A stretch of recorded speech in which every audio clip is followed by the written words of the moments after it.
मैंने आज से पहले कभी अनाइम ड्राइंग में कलर नहीं किया, क्योंकि मैंने पहली बार ही अनाइम ड्राइंग बनाई है। ये तो ठीक है, लेकिन मैंने पहली बार ये कलर भी तो परचेज किए हैं और मुझे इनका यूज करना बिल्कुल नहीं आता। लेकिन कोई बात नहीं, अब परचेज किए तो इनका यूज करके देखते हैं कि फाइनल लुक कैसा होने वाला है। हनुमान जी की इस ड्राइंग में हम इन कलरों का यूज करते हैं, तो चलिए शुरू करते हैं।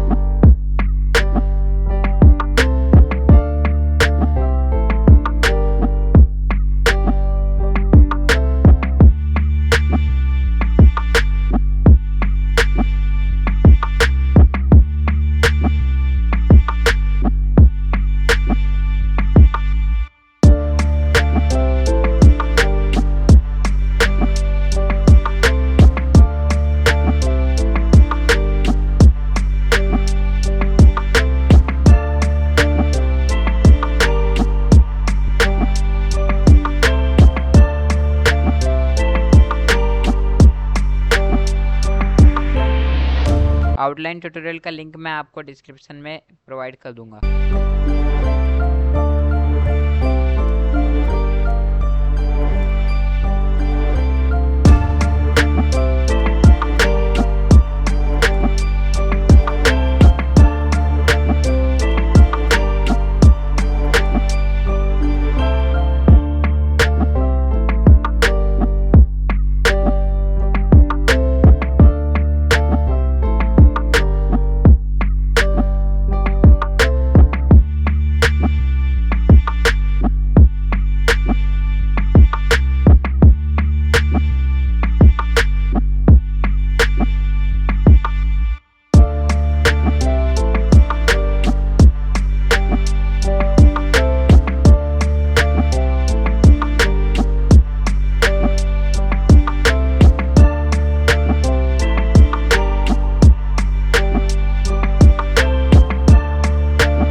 फ्रेंड्स, हनुमान जी की अनाइम ड्राइंग कलर ट्यूटोरियल कंप्लीट हो चुका है। अगर आपको ये ड्राइंग अच्छी लगी हो तो इस वीडियो को लाइक कर देना और कमेंट में जरूर बताना कि आपको ये ड्राइंग कैसी लगी। और अगर आपको ऐसी और मजेदार ड्राइंग सीखनी है और या बनाना चाहते हो तो मेरे चैनल को सब्सक्राइब कर देना और बेल आइकन को ऑल पे सेट कर देना, जिससे आपके पास ऐसी और मजेदार वीडियो का नोटिफिकेशन सबसे पहले आए। तो चलिए मिलते हैं फिर नेक्स्ट वीडियो में। टिल देन, जय हिंद, जय भारत, जय बजरंगबली।